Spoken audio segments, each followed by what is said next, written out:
Good afternoon, and thank you for joining us for the Women in Economics event titled The State of Women in Economics. I'm Meredith Black, the first Vice President and Chief Operating Officer of the Federal Reserve Bank of Dallas. In my role here at the bank, I oversee the daily operations and the financial performance of the Dallas Fed. And like many people who joined the Federal Reserve, I did that fresh out of college as a newly minted economics grad. My first job at the bank was as a regulatory economist doing antitrust analysis on mergers and acquisitions in the financial industry. I've had a long and rewarding career at our nation's central bank. I've been able to explore all the facets of our mission and contribute and influence at a national level. I've often had the opportunity to speak to a wide variety of groups in public settings like this one. And one thing that I've observed through those conversations is that not everyone has enjoyed the experiences and the opportunities that I have, particularly women. I've had the unique privilege of joining an organization that encouraged me as a young woman to explore and innovate and speak up when I saw an opportunity to improve how we do our work and how we serve the public. Economics brought me to the bank. In fact, that one semester of high school economics that I was required to take at Aloha High School in Beaverton, Oregon, that included a field trip to the Portland branch of the San Francisco Fed so long ago, is what set my career in motion. So for those of you who joined us today, who are educators, never underestimate the life and the career you may be influencing through your teaching. You may have a future Mary Daly, Loretta Mester, or Janet Yellen in your classroom today. At the Federal Reserve, we believe it's critically important that the people contributing to our policy development be reflective of the communities we serve all across the country. To achieve that goal, we need to incent more women into the field of economics and help nurture them and grow their careers so that their voices have input, impact, and influence. And I would like to enlist each one of you who have joined us today in helping us fulfill that goal. So we're excited to bring together business, community, and academic minds together today to discuss this important issue. In their 2020 annual report, the Economic Association's Committee on the Status of Women in the Economics Profession found that not only do women remain a minority in the profession, but that the share of women entering PhD programs has not increased since the last measurement. And the fraction of undergraduate majors in economics who are women has been flat, while the female share of the undergraduate population as a whole has increased substantially.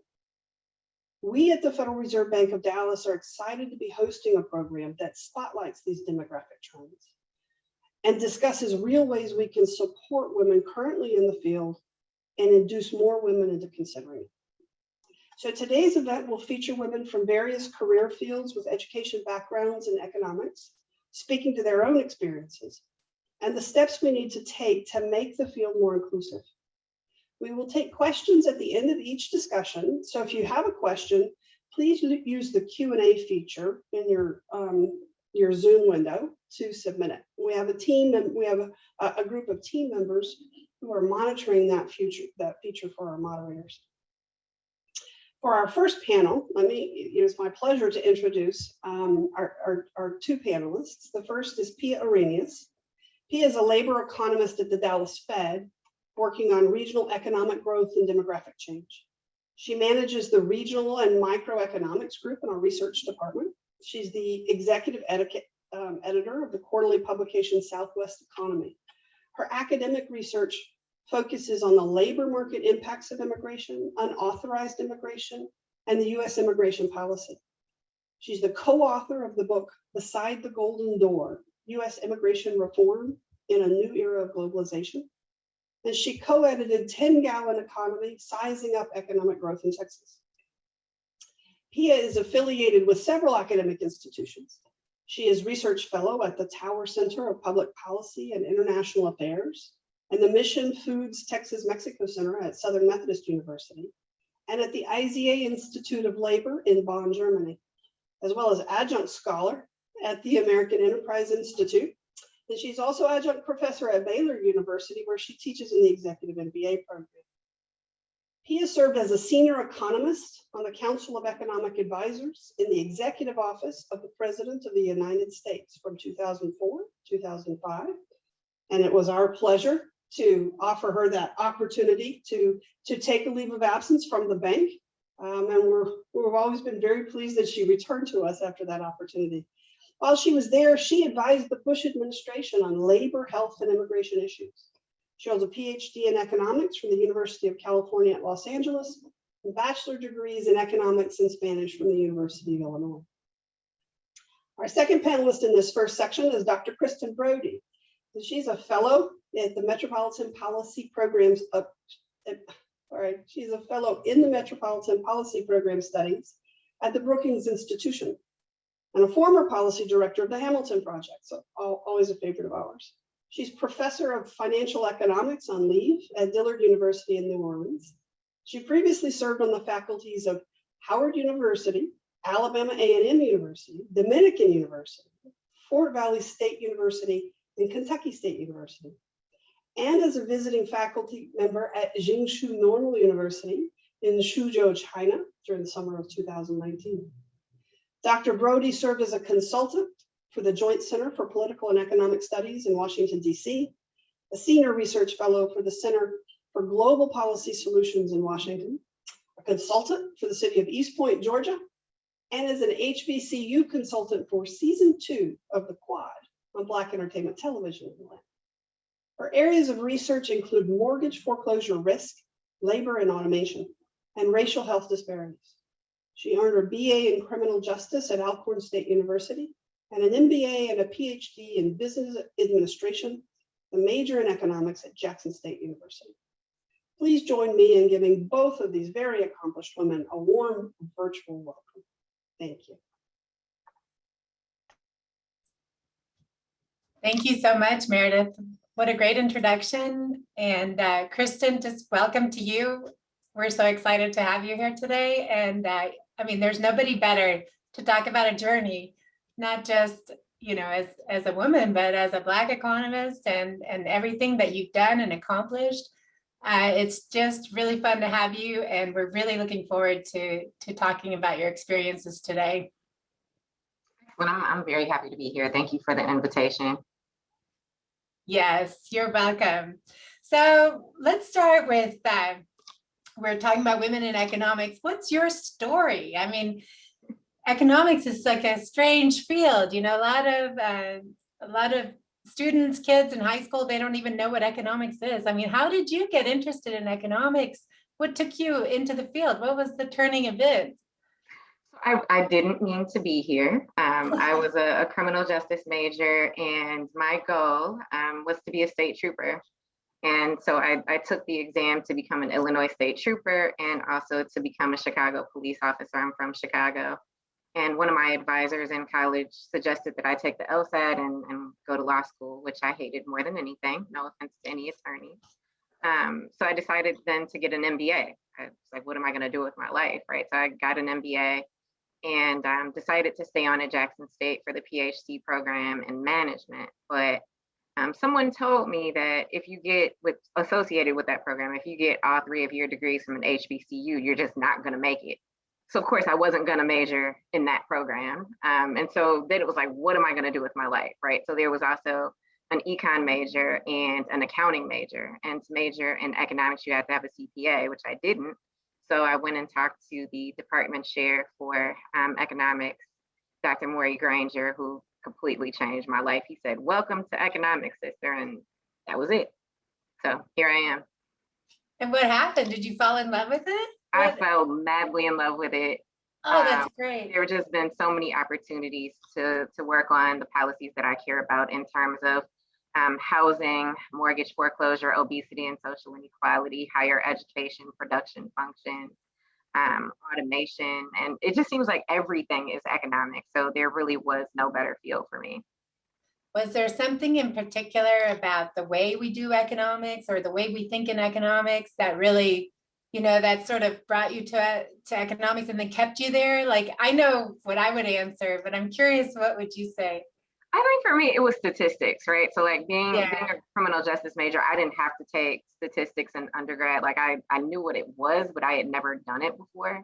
And so I think taking the prerequisites for the MBA program and taking stats and just seeing the data be applied to the policies that I care about, right? Where you wouldn't just have to wonder how one thing affects another or how things are related, but learning about all of those different models, that I think that did it, right? And just being able to apply data to various causes has kept me in the field.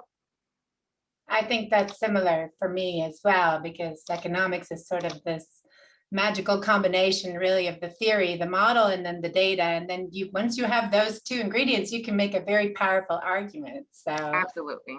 that's great. So when it comes to women in economics, I mean, what do you think attracts women into economics, or maybe, repels them from economics?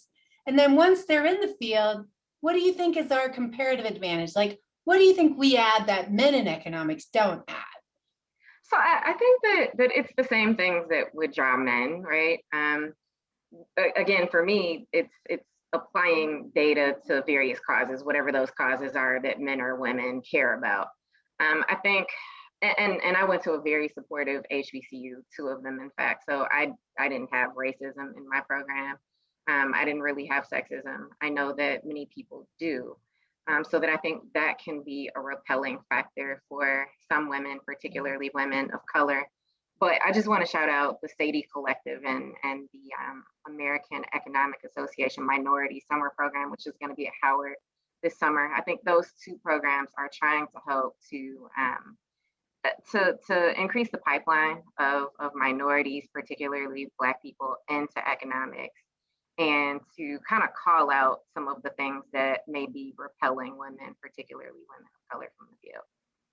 That's great that you mentioned the American Economic Association Summer Minority Fellowship. I mean, that I've worked somewhat with that group in the past, and I find they do a really good job, because they're teaching they're teaching both the hard skills and the soft skills, and I think they're really encouraging the students to pursue graduate degrees in economics. It's so important. Yes, that is important. But let me push you just a little harder, Kristen, because I know when you go in a room, there's something that you bring that nobody else brings, or maybe at least that men, economists don't bring on average. Okay, there's always the exceptional man, but so what? Like, let me just push you a little harder. Like, so tell us, like, what, when you go in a room and it's a bunch of male economists, and then there's Kristen Brody, what do you bring that nobody really else does? That's a hard question, right? And I knew this question was coming, but it's hard because I don't think about that. And I think it's really a part of my HBCU upbringing in the field of economics, right? And it's as I said, because I didn't have rooms full of men or rooms full of white people, right? Like it was a very supportive. And so I think coming into economics at Jackson State, I just feel like I'm an economist, right? And I guess like I came pretty far fairly early. Like I became a department chair at 32. I became dean at 34. I was full professor twice by 40, right? Like I became full professor and vice provost of graduate studies at Kentucky State, and then acting provost for a while when the provost was out. And then when I came to Dillard as full professor of financial economics, right? So it's like, I don't know too many people, period, who have been full professor twice and dean twice by 40, right? So I don't feel any sort of way coming into a room full of, they could be white men from Harvard or Oxford. Like, I don't know anybody else that's done what I've done. So I don't really care, honestly. Yeah. I was thinking, in my case, I always think that I'm louder than the men. So that could be, it could be an advantage or a disadvantage. Indeed, I think it's an advantage. I mean, sometimes you have to be heard. So yeah. No, I think that's I love those strong women, having those strong women in the room. It does a lot. It does a lot for, for the topics and the content that's being exchanged. I think it really helps. So, can you talk a little bit, Kristen, about what we should be doing around getting women, economic inclusion, getting women interested in economics and girls, I guess, interested in economics, and how do we get more girls in the pipeline? So I know you have a unique experience because of HBCUs, but a lot of people don't have that. So what is there something we can take away from that experience and apply it more broadly, maybe?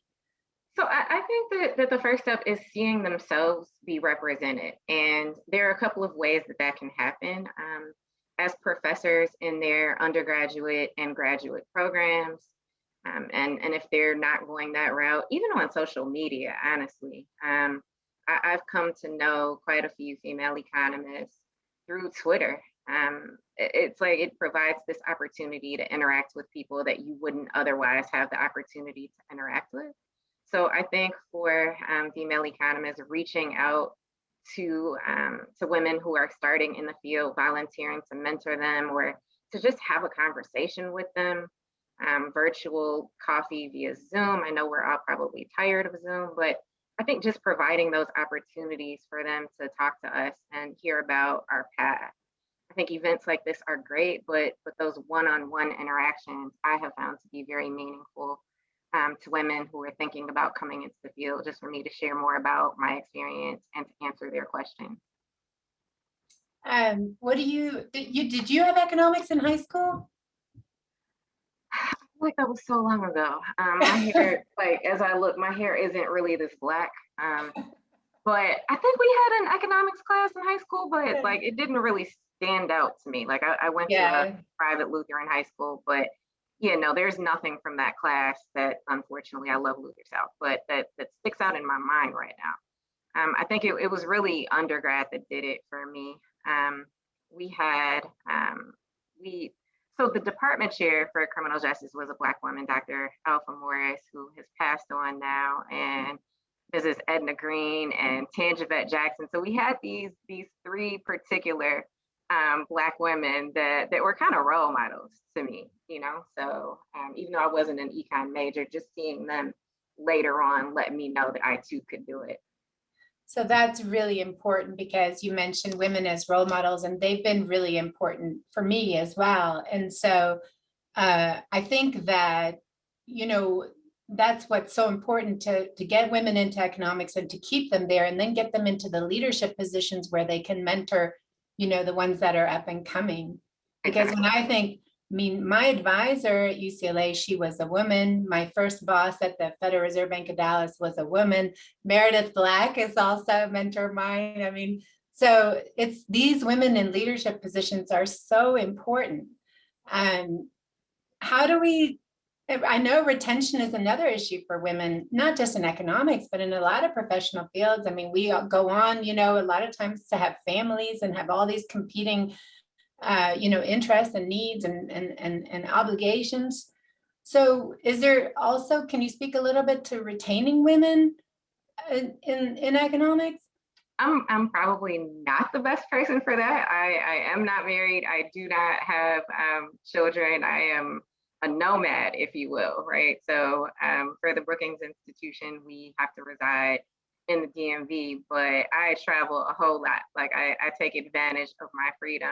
But I think one of the important things is that women supporting each other. That I think in a lot of cases, women have been fighting to be recognized in places where maybe they are the first to break that glass ceiling. And I guess, and I hate to say this because I don't want to blame women, but I think that we've got to end some of the competitive and like mean girl stuff that can happen in some environments. Right, where there may be women who have broken that glass ceiling and feeling like if I did it, you've got to do the same, right? I think that's something that we should talk more about than we do. I guess just considering how hard it is, number one, I think for women to support each other as much as they possibly can. And then working on various policies to provide longer family paid leave, maternal leave, to provide childcare, whatever that may mean for a particular employer. Providing care at different hours because everyone doesn't work the same hours. So providing those kinds of supports so that women can do the best job that they possibly can is important as well. Yeah, that makes a lot of sense. And I think you mentioned the mean girls phenomenon, or the competitiveness that sometimes women can have against other women. And it's true. I mean, that they can be, like, well, I had a tough road and I did it. So, and I pulled myself up by the bootstraps, and so can you, so, but yeah, we need to think about that. You're right. We need to not think that way. We need to think, how can I help, other women in my field rise up and have success and prosper. And so that's really important. I think I'll just add this point. I told my mentee this. She attended Howard for undergrad and Harvard for grad. And I told her years ago, I said, if you ever feel like I'm becoming resentful, if you ever feel like I'm becoming jealous, right? If you ever feel like I'm not being supportive, please never speak to me again. And she said, like, I can't imagine that. Like, how could that happen? And I'm like, I get it. But if it ever does, right, like, that is the thing that I'm most against. Like, I want to be supportive. If I'm ever not supportive, cut ties, right? And I wish more people felt like that. Yeah, no, I mean, we should speak more openly about this, because we do focus a lot on the men, and, discrimination coming from that way. And there's that definitely happens. But, as women also, we're part of the solution. And so we need to be there for each other. That's just a really good point. I will say, though, that there's men too that have been there for me, Me too, yes. You too, yeah. And so one of my biggest fans and biggest supporters is Charles Becker. He is a professor of economics at Duke. He is an older white gentleman who I participated in the AEA Minority Summer Program in 2007. And it was the worst and best summer in my life. I had no idea what I was doing. So from that to just thinking like I shouldn't even be in economics, to coming to the end of the program and just feeling super secure. And I guess this would have been 2019. I was presenting at the Southern Economic Association conference, and I saw Dr. Becker. I can't call him Charlie. He would, if he was here, he would say, call me Charlie, but I can't. So I see him kind of wandering around, and I was like, Dr. Becker, oh my goodness, like, what are you doing? What are you looking for? And he was like, I'm looking for your session. Where is it? Like, I came to hear your presentation, right? So for this guy whose class I was in, not knowing what I was doing, to him coming to my session, right? Like a session that I was having, was just amazing. So yeah, I think that allies and supporters come in all shapes, sizes, colors, ages, right? So, just looking for who those supporters and allies are and working with them to the best of our ability. Yeah, and I think sometimes the opportunities that we get, sometimes we may dismiss them out of hand, but I think we need to remember that, when somebody gives you an opportunity, even though you don't see really the point of it at the time, making that connection with that person can really make a big difference later. And so, yeah, so that's happened too. And so that's another thing we need to do, is just keep our options open and realize those personal connections is what eventually can really pay off. True. So, yeah, great. So Meredith painted, she talked a little bit about the statistics on women in economics, and they're kind of dismal, just because there's not more, we look over time, over decades, and we're still kind of like 30% of PhDs. It's like that number doesn't change. So, right. But I know there's a lot of statistics, though. I'm curious, when you look at how women have done in economics, especially women with PhDs, I mean, what do you take away? Like, is there some statistic like that's most disturbing to you, that you really think we need, this work on this? Or so I was talking to Dr. Lisa Cook, who's at Michigan, and we were trying to figure out how many African American women, full professors of economics, there were. And I think we counted like between 7 and 10, right, in the nation, including she and I. And there may be more, right? But that's the statistic that stands out to me, that I wish we could do more about. And I think one of the things is when I look at Twitter and I see people saying, you know, I just got into this grad school or this PhD program, or I just got a job at this program. I think about the job market at the AEA program, and there are these some different people that say, I didn't get into it, or I didn't get the job that I want. I think we need to understand that it's not just R1 schools that teach economics. And that if you don't get into an R1 or an Ivy League program, or if you don't get a job at one of those institutions, that it's just over, right? Like, that's the thing that I always say. I did not interview at the AEA.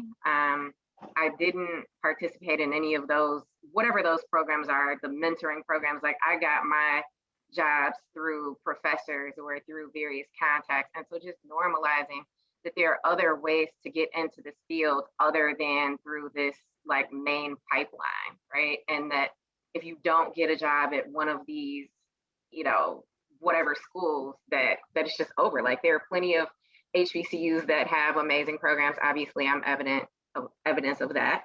Plenty of liberal arts programs that people can attend for PhDs and also work at, right? And have very lucrative, meaningful careers. So I think we need to just think about broadening how we think about the field of economics, first of all. Well, that's also a really important point. And then there's just so many opportunities, like in the labor market for economists, that, yeah, we shouldn't be limiting and just looking at it through the lens of the AEA. Right. There's a lot of options out there. And frankly, a lot of lucrative options. You know, economics nowadays, you know, it pays well. And so for the women that stay in it, I mean, it can really, you know, it can really sustain, you know, a family and a good living. I think that, just to add to that point really quick, I think we should normalize talking about money. Like, I'm not going to do it here because I don't want to upset anybody. But like with my students and mentees, I tell them, like, this is how much money I made at each step of the way, right? Like, it may seem like a lot to you, it may not seem like a lot to you, but just so that you know that you have a ballpark, right? And I think more of us need to do that, just so that people know what they have to look forward to or not, you know? That's a great point. I mean, a lot of times we don't want to talk about that, you know, it's kind of like a taboo subject, but I mean, you know, at the end of the day, I mean, that's why we work. You know, if we love our jobs, then that's a great plus, a great benefit. But I mean, we go to work because we need, you know, we have to pay the bills. And so, yeah, I agree. Just in general, we need to give probably students, college students, even high school students, more information about the different occupations and what they pay and what the career project. Yeah, right. So I'm passionate about the things that I work on, but I also like BMWs. So there's that. There's that. Great point. All right. Well, I know we have a lot of questions coming in. So I think I'll just ask one more of the questions that I had on my list. And then I'm going to look here at the questions and answer, or the questions that are coming in from the audience. So this is sort of taking us into, this is a scenario. There's a young girl sitting in a third grade math classroom. We know we need a lot of math to do economics. So in this particular case, this is a girl who knows the answer, but is afraid to raise her hand. What do we do? Is that maybe a typical case for a lot of, you know, girls, maybe in elementary school or in high school, when in a math or science class, that are hesitant to raise their hand, to speak up, to try to provide who are scared, basically shy and scared? And what do we do? How do we respond to that, really, as instructors and as role models? So I think I would say to them, never be afraid to raise your hand, whether you get the answer right or wrong, right? Life is long. Elementary school is short. High school is short. College is short. I mean, if you get embarrassed, so what, right? Try again. Men do it all the time.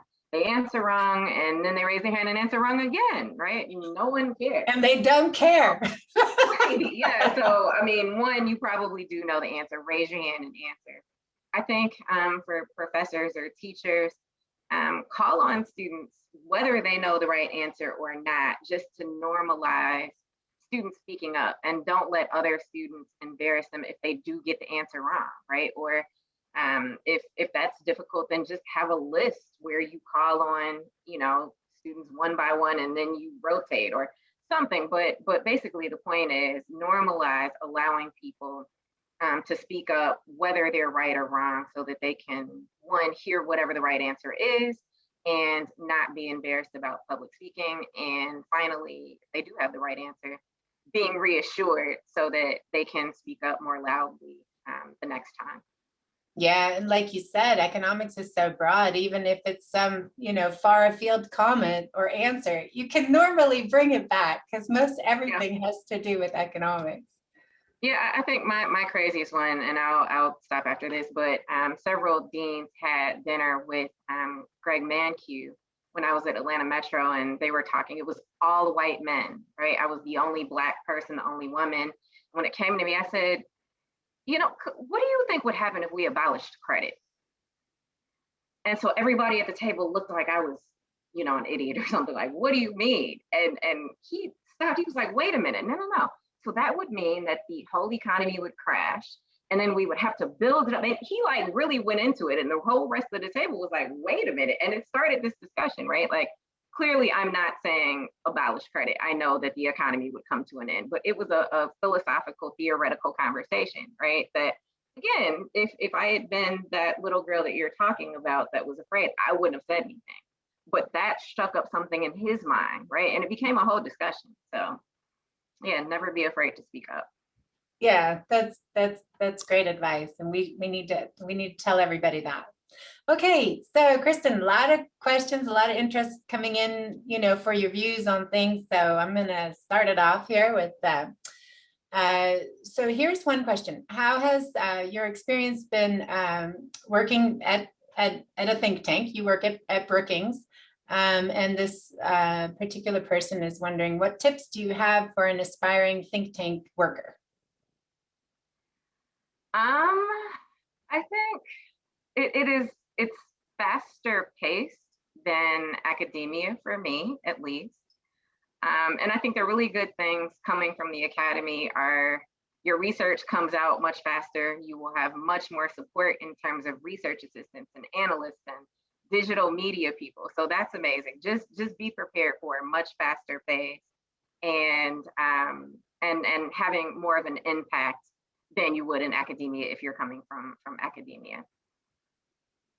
Yeah, I think that's really fun and rewarding. And then to be at Brookings is such a great place. And and I love the program that you're in, the Metropolitan Policy program, because it's a lot of regional economics, which is what I do. So yeah, you're in a great spot, and it is very rewarding, and it doesn't take as long as publishing papers in journals. This is true. This is so true. Right. Okay, so next question. There seems to be a gap between what's taught at university versus what skills are needed as a working economist. And in particular, let's see, women do not gain access to that firsthand sharing of skills and knowledge from one-to-one academic and work relationships. Okay, so maybe there's some, so can you speak to the gap here between what we're taught and what we need, the tools we actually need to be successful in economics, and then do women have the same access to that one-on-one, relationships where we can sort of get a better idea of the skills we need on the job? Absolutely. Okay, so there is no gap in my mind, but maybe it's just me. So no, I didn't learn everything that I needed to learn in school. I never took calculus, right? I didn't take the class at all. I was a criminal justice major. It was not a prereq right? So I didn't take calculus. So like when I got to econometrics or whatever class, and they were talking about the natural log of, or like metrics and vector, I had no idea what was going on. So I say that there's not a gap because there were plenty of people that I could go to, right? Like I could go back to my notes from Charles Becker's class. I could reach out to Charles Becker. I could go talk to Okechukwu Anyameli. Robin Cox was a TA or a GA, whichever one, for the program. She taught me how to code that summer. right? So no, I didn't learn calculus in the classroom. I went to the library and I got books on calculus. I took notes on my own, and I went to a professor and said, hey, this is what I understand about calculus. I've been studying it for a couple of months. Would you sit with me and just see if this makes sense, right? And they were like, you are teaching yourself calculus. I was like, I think so, right? So like taking that initiative meant that people were willing to help me, right? And I'm not saying that everybody would be willing to help me, but there were people who were willing to help me, right? Like Robin and I worked forever. I had no idea what I was doing with state in the beginning, but she taught me. So I say that there's not a gap, because even if you don't learn whatever skill it is in the normal way in a classroom, or whoever this person is that you think should be willing to share the information, that doesn't mean that you can't learn it. There are plenty of ways, especially now with libraries, with YouTube, with everything that's on the internet. The Khan Academy and Apple has millions of classes, right? So the information is out there if you're willing to get it. Yeah, you got to put the legwork in. You're right. I mean, there's we have a lot of tools now, especially now to sort of catch up. But I will say though, your journey is unique though, Kristen. I mean, not a lot of people could do what you did. So I think that's I also would say anybody can do what I did, but I understand what you're saying. yeah. Well, okay, here's a good one. So how important would you say your mindset is to be successful in economics? It is the only thing that's important. I It is love the that most answer. important thing. Uh-huh. Nothing else matters, literally. Okay, so tell us what you mean. Well, so, I mean, I've dealt with, when you ask the question about when I show up in the room, like how that feels, it doesn't feel anyway, because I'm confident. I'm Black, obviously. I'm a woman. I'm 5'1", right? So I'm probably the shortest person in the room. Like none, like if I was looking for external gratification, approval, support, I wouldn't leave my house, right? So I think that the mindset is the most important thing. If you go into things with a positive outlook, no matter what happens, you still have your own positive outlook. If you go in with a negative outlook, then nothing else matters. Nothing is going to go right. I think that's so true. I mean, I find that to also have been, in my case, and I did not, have the benefit of going through an HBCU. I mean, I think, and I did run into some discrimination, and that certainly happened. And I think, how do you deal with that? I mean, you just can't let it get you down. You just got to rise above it. I mean, you just got to soldier on, and stay positive, and just try to do the best that you can. So I agree with you. I mean, the mindset is everything. It really is. And I mean, you'll have some down days, but you gotta yeah. But okay, great. So let's see. Do you think women and people of color are more likely to focus economic research on aspects of their lived experience as opposed to white men? So some examples might be racial or discrimination or gender equity, for example. No. I think that what people focus on is based on how they came into the field of economics, or any field for that matter. I choose to break things down demographically. Like when I present the jobs numbers for any particular media outlet, I will do the racial breakdown, just because it's almost a branding thing, right? Like that's kind of why I get called. But I think like during the government shutdown, I did a few hits for ABC News Live. They didn't want me to talk about race, right? So it's like if I want the limelight, if I'm trying to build my brand, if you know what I mean, like if I want to get this message out, then I'm gonna try to do what the customer wants, basically, right? Like I'm not gonna go against my values. Just like if you want me to talk about race, fine, I can talk about that. If you want me not to, you want me to just give the numbers. So I can't generalize in that way. Some people do, some don't.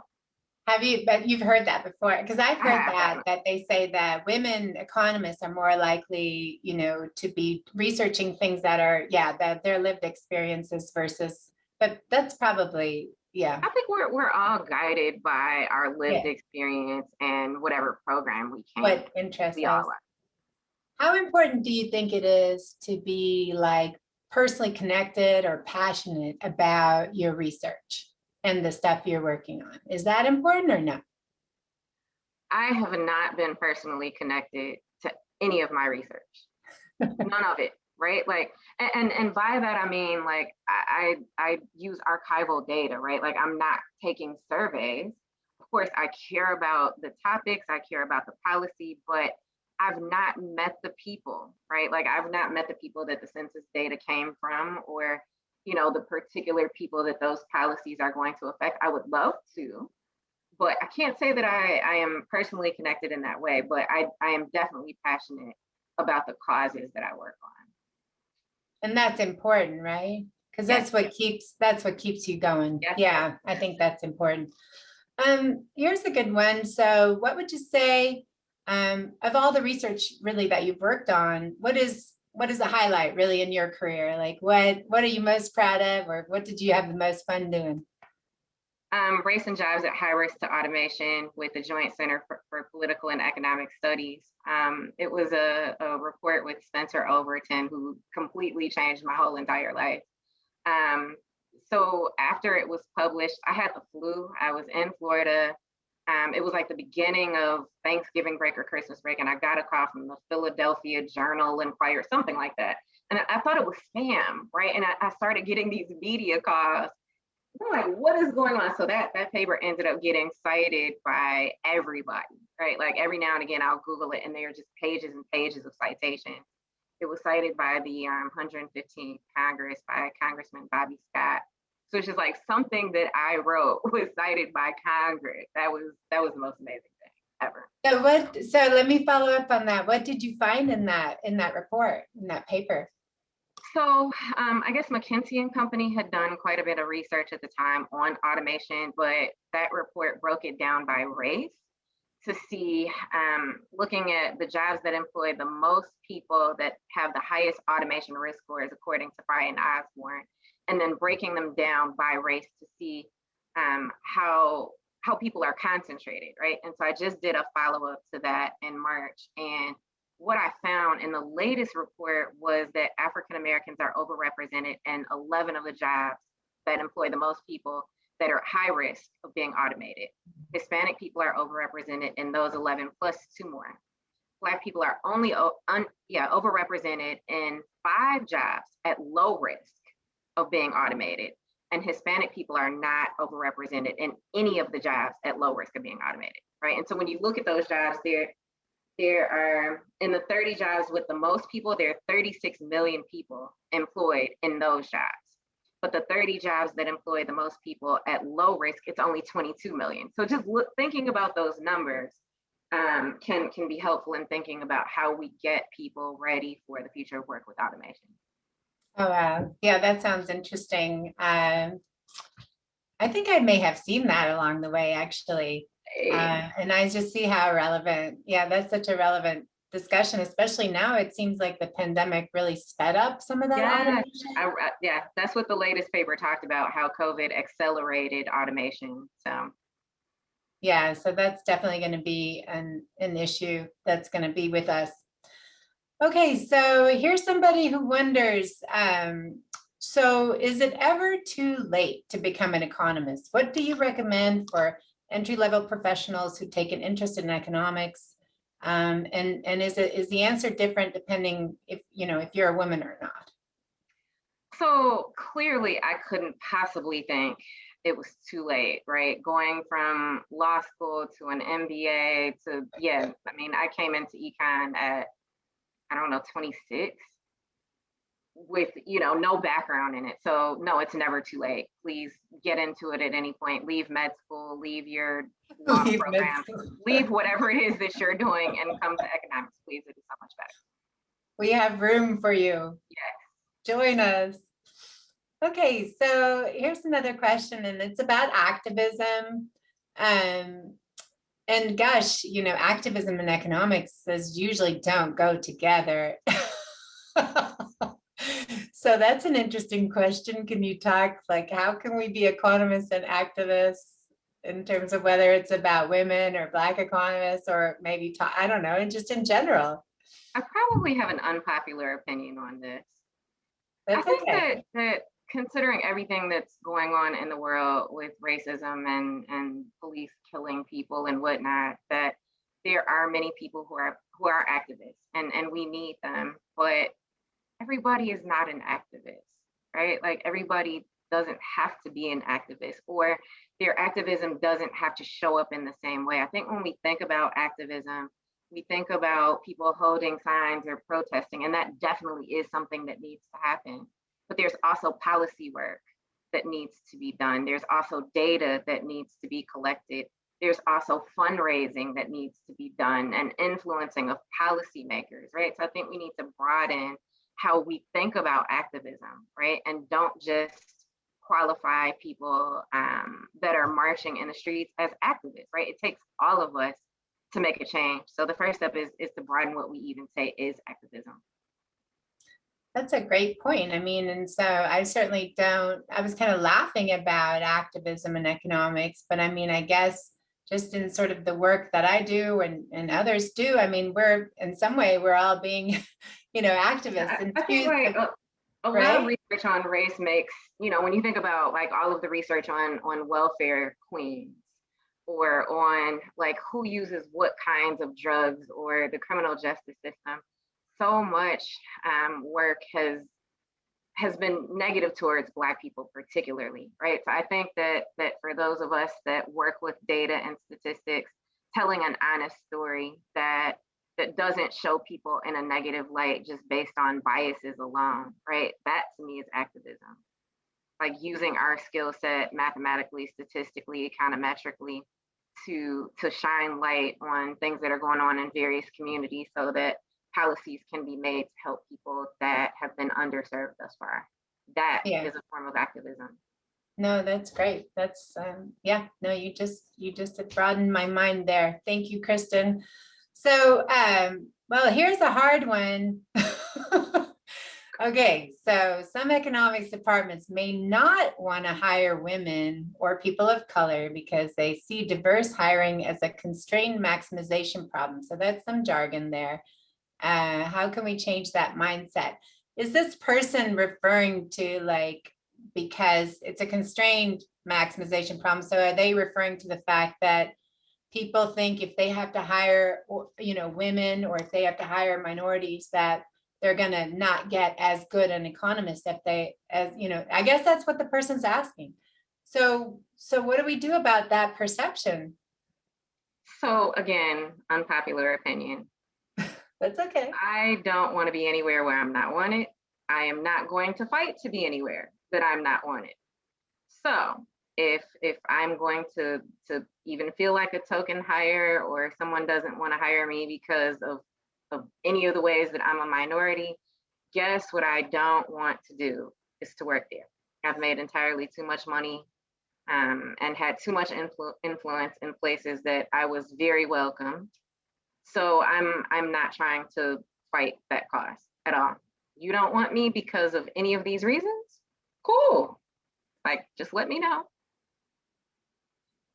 Yeah, and well, hopefully that, I know that certainly was for a long time the thinking in a lot of economists' minds, I think, that we're doing hiring decisions, but I think it's probably, we're chipping away at that, I think, with the current, and I think like as people go to more welcoming environments and do amazing work, I think that the places who are not trying to hire them will feel pressure to say, hey, these positive, innovative things are going on elsewhere and not here, right? Like it's a supply and demand problem, right? Like we're not getting the supply of people that are doing good, innovative work. Maybe we should change, right? Like, isn't that what economics is? Yeah, exactly. And I think probably also students are probably more vocal these days in terms of demanding, professors, that maybe are more. Like, don't pay your tuition dollars to places that you don't feel welcome. Don't go and work at places, don't provide your labor, your research, your innovative ideas to places that you don't feel welcome, when there are plenty of places that would probably pay more. Welcome your ideas, support you, and provide professional development. Yeah, that's great. And keep your options open. Okay, here's a question from somebody who has 4 daughters, 2 of them in high school. So this mom or dad, I guess, I was asking how or where can I take them to speak to someone about different areas of study and why choose a career in economics? So please call the Academic Affairs Office at Dillard University. We'd be happy to talk with you. So no, I think that talking to guidance counselors in high schools, they have relationships with academic affairs and recruiting offices at various colleges to talk about, what colleges are good for majoring in what particular areas.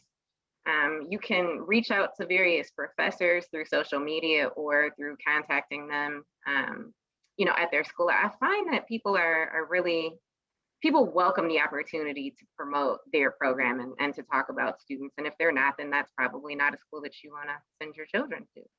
Right. But again, Dillard University, they're there for you.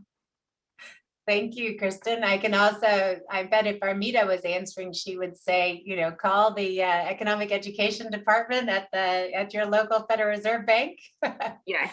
And we have resources and people you can talk to as well. So we're also happy to help. Great. So I think we talked about this. It says, how did you decide to go into academia and research?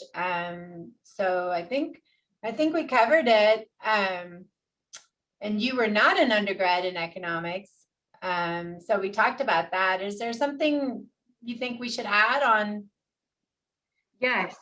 So no one is ever going to say this, but for me, it was the money. Seriously, people think you can make so much more money outside of academia. But when I looked at, and again, I'm going to talk numbers, but I think because a lot of the state schools, HBCUs, the salaries were posted, and I'm like, this particular professor makes $110,000 working 2 days a week, 8 months a year. And then they do consulting and they wait a minute, 110 2 days a week teaching, which is the thing that I love. And I get this office with this beautiful window and I can publish that was it for me. That was the end. Nobody is ever going to tell you that they went into the academy for money until now. So document this. I love it, Kristen. I love it. And, you could have been an Illinois State Trooper, but here you are. Right, exactly. I'm happy that I'm not an Illinois State Trooper. I love them. I have several family friends who are Illinois State Troopers, but I'm so happy to not be one of them. Yeah, we're happy too. We're happy too. And I say that I'm also from Chicago. So, yes. Yeah, definitely. That's great. All right, so we have a few more questions, and I appreciate you're sharing so many great things with us, and it's just super super helpful. Let's see, what would you say is your legacy regarding contributions to the state of women in economics? And your legacy. What are you wanting to leave behind? Well, I mean, you're super young, so I don't know, but I don't plan to work forever. What is your legacy, Kristen? I think I've done some grant writing, and one of my things is to bring more unrestricted funds to HBCUs. I think that people often give money to underserved communities, schools, or organizations that they think are underserved. For instance, someone will donate water when what's really needed is blankets, for instance, right? And so I think we get lots of money for, say, GMAT preparation, or for travel to internships, or for desks or computers or whatever it is. But the thing that I have found at the HBCUs that I've worked at is many students had to work full-time or part-time in order to be able to pay their tuition or to buy books or whatever. So they couldn't take part in whatever these special programs were because they had to go to work. So it's if I'm offering a free GMAT prep, we will pay for you to take this course and then pay for you to take the GMAT, and they can't take advantage because they've got to go work at Chick-fil-A. That has always been troubling to me. And so anytime someone asks me what they can do or what they should give money for, I say, give it to HBCUs and let them figure out what to do with it, right? So I just got a grant from a wonderful fintech company that I'm not allowed to say who it is. And when I talked to our president, he said, what do you want to do with the money? I said, I want to give it away to students so that they can participate in the things that the rest of this grant money has done. Like I've got money from the UNCF and from AT&T that I literally can't spend because students have to go to work, right? So it's almost like, can I pay them to be able to participate in the programs for which I've raised hundreds of thousands of dollars? That to me is my legacy, giving people money and letting them figure out how best to use it because they know the people that they serve better than you do, whoever you are. That's a great point. And I mean, that's applicable so broadly to, I mean, you know, giving across the economy, you know. Yeah, I would say if I had a cause, of course, eliminating student debt, and I'm not going to say abolishing the police, but reforming the criminal justice system. But my personal cause is stop giving restricted funds to universities, HBCUs particularly. Stop it. Great, I love it. That's a very clear message. That's really important. Okay, so last question, because we're almost out of time, but so this I'm really curious about as well. So you talked about being full professor in two places, dean, provost. So when you have that much success in one place, how do you decide to up and leave? Like, how does that even happen? I mean, most people would, I feel like, would stay and stay and stay. But here you are, you're going from all these different interesting jobs to other interesting jobs and just having this career that's so diverse. Like, what happens?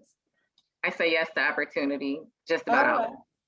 I think a lot of people say, I don't know if I'm ready for that. And I haven't been here long. And I don't know if I have the skill set. And that doesn't exactly fit what I think I want to do. I don't have that.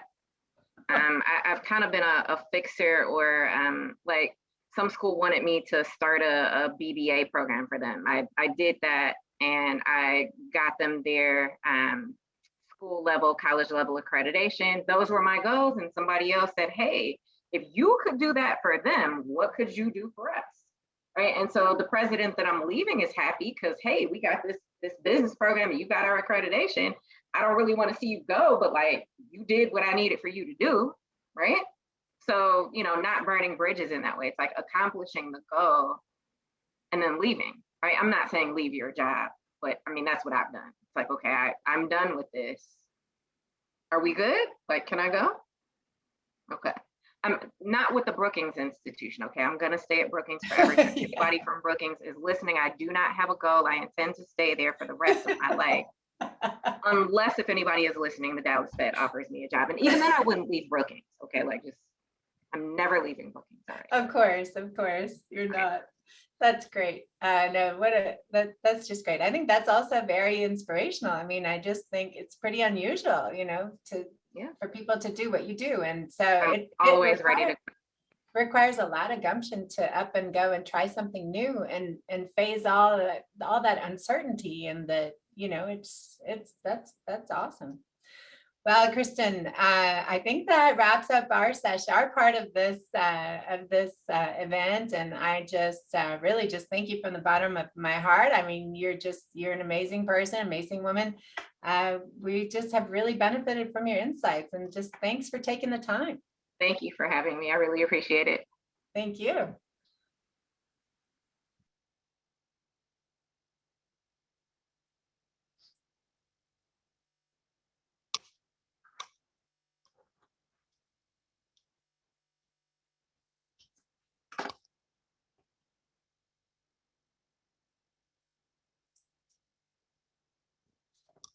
Am I supposed to introduce the next session?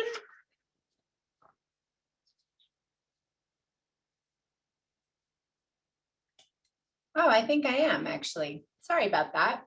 So Wenhua, Constance, and Carolyn, you guys are next. Welcome. Hi, Carolyn. And do we have Constance? Let's see. P.S. She's running a little bit behind, but we'll continue with our conversation. Oh, okay. Okay, thank you, Armida. Okay, great. So, so hi, Wenhua. I know you, but we work together, so that's awesome. But let me introduce you to everyone who's listening. So Wenhua Di is a senior research economist at, here at the Federal Reserve Bank of Dallas. Our current research interests include consumer finance, small business lending, and labor. And Wenhua also serves as the executive director of the Dallas-Fort Worth Federal Statistical Research Data Center, which is located at the Fed, and that's a very important function. Before she joined the Dallas Fed, Wenhua was a visiting assistant professor at the University of Texas at Dallas, and she has also worked as a consultant at the World Bank, and she holds a PhD in public policy with a concentration in environmental economics from Harvard University and a master's and bachelor's in science from Peking University. So welcome, Wenhua. And we're super excited to have Carolyn Evans. Thank you, Dr. Evans, for joining us. Carolyn is chief economist at Intel. And prior to joining Intel, Carolyn held the positions of associate professor of economics at Santa Clara University, also senior economist at the Board of Governors of the Federal Reserve, senior staff economist for international trade on the President's Council of Economic Advisors, and economist at the Federal Reserve Bank of New York. She's published academic articles and books in the areas of international trade, political economy, global macro, and corporate finance.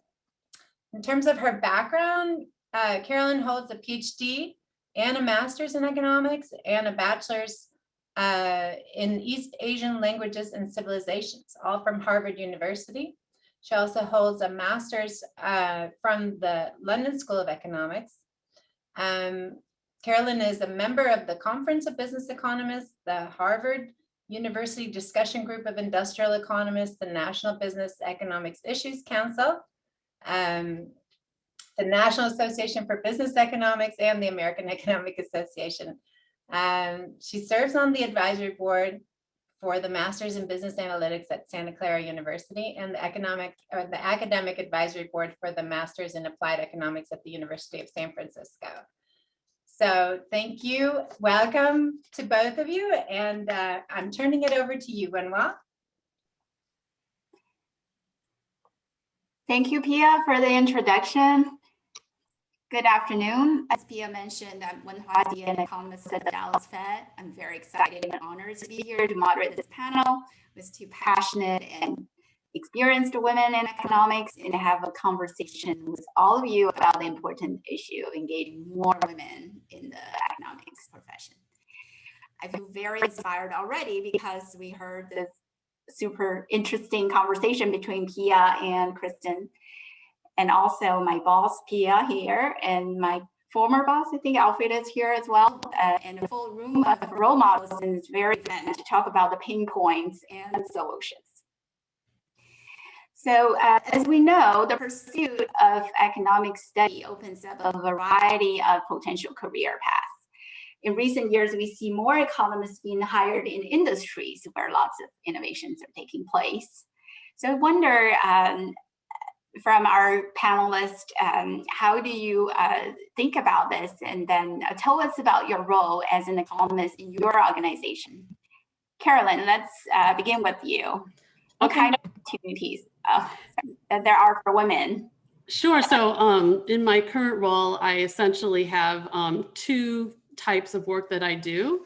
The first one is interpreting economic signals, creating a viewpoint on economic conditions and how they affect our company and our industry. And so as part of this role, I speak to people throughout the company and the industry just to explain economic conditions and developments and how they affect us. The second is through analytics and data science. And this sort of came up in the first part of the conversation when they talked a lot about data and econometrics. And so I also use those skills doing a lot of modeling, forecasting. And, I think, when you said at the outset, economists can take a lot of career paths, and that's completely true. And I think one of the reasons is that this sort of data and analytics is a toolkit that we all carry with us, no matter what our career is. So that's something that I do as well.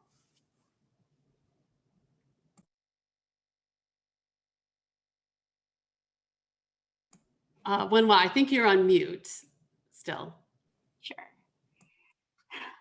So you're in a leadership role there at Intel, and as a leader, what are the top 2 or 3 values that you prioritize when making decisions or contributing to policies for your organization? And how have these values shaped your ability to find your voice as an economist? And what have you brought in as a woman in particular?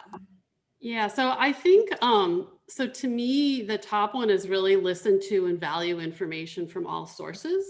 And, you know, what I mean by this is I think sometimes there's a temptation to just focus on information or opinions from a certain subsegment of stakeholders, whether it's only economists or only more senior people in your organization. But in my view, people at all levels and in all sorts of positions have really valuable information. And I think it's really important to hear all those different perspectives and, you know, not only listen, but also reflect on that input from a variety of perspectives. So I think that's the first thing.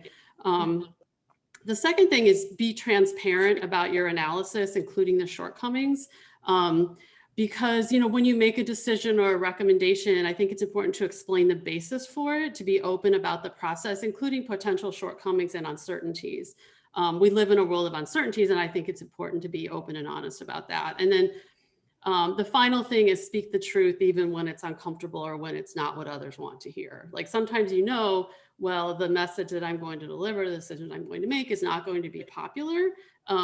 But I think if that's sort of what you think is important, then you sort of need to, you know, be true to yourself and to what you think is correct.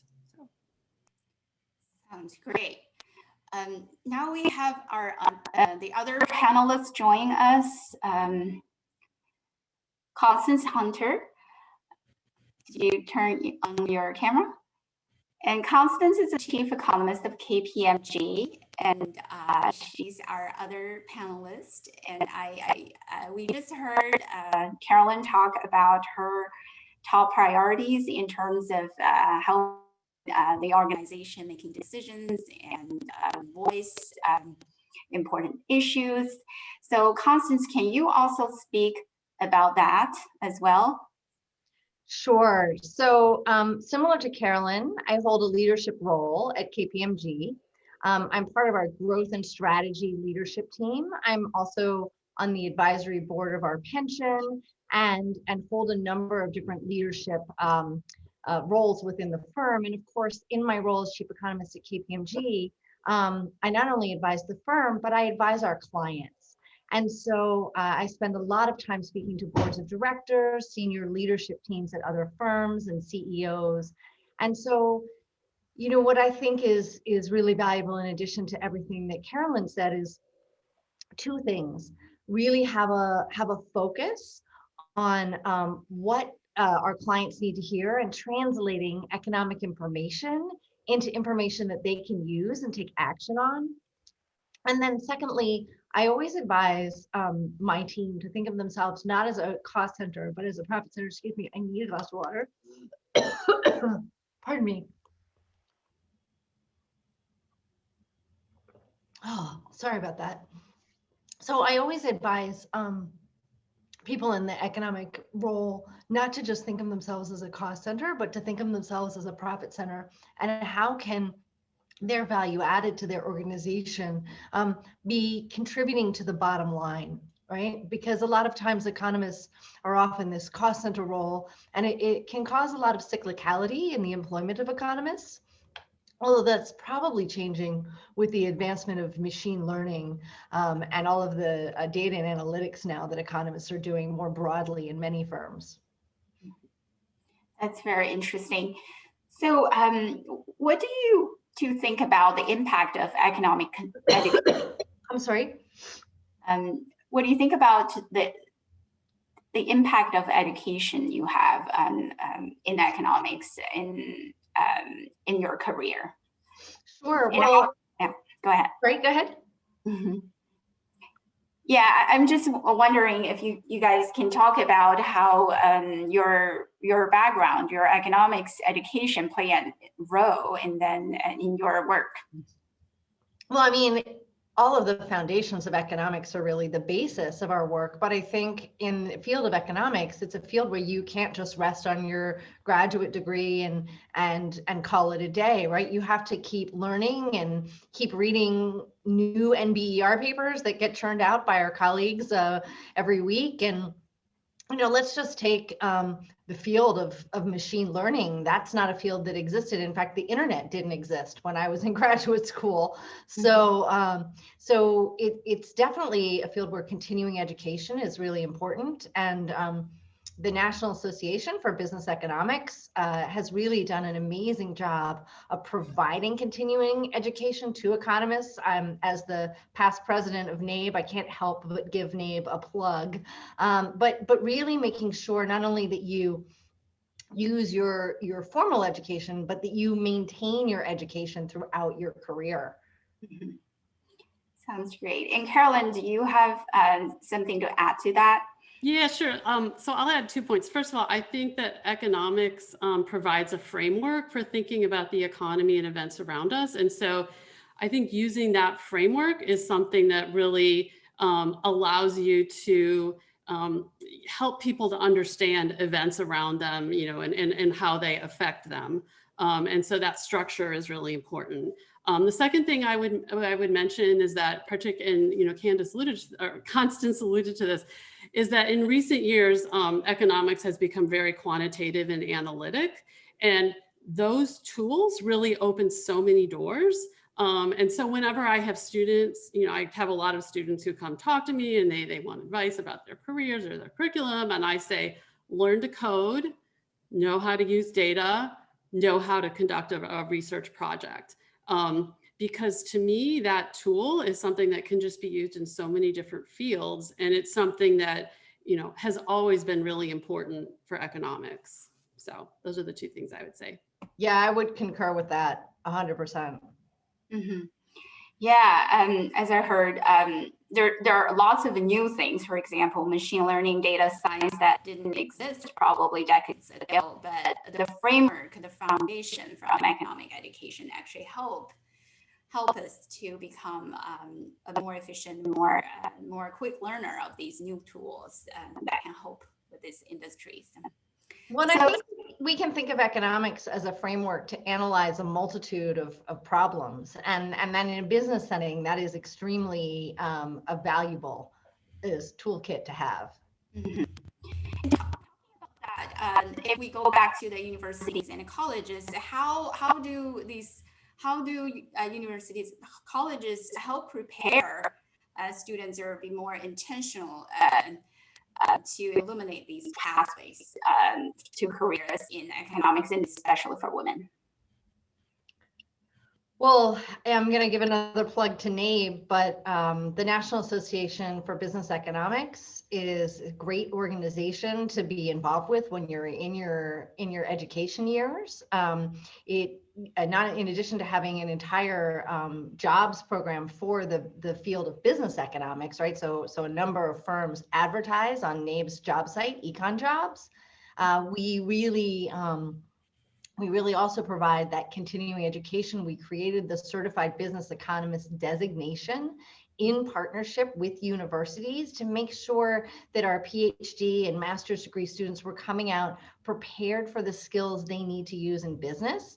So Carolyn mentioned earlier, learn how to code, learn how to run a research project. I would add to that, learn how to be brief, learn how to state up front. What I get asked by my firm all the time is I'll give them a bunch of economic information, and if I don't explain to them the impact, what I get back is, what's the so what, right? What you've just told me all this information, how do I apply it?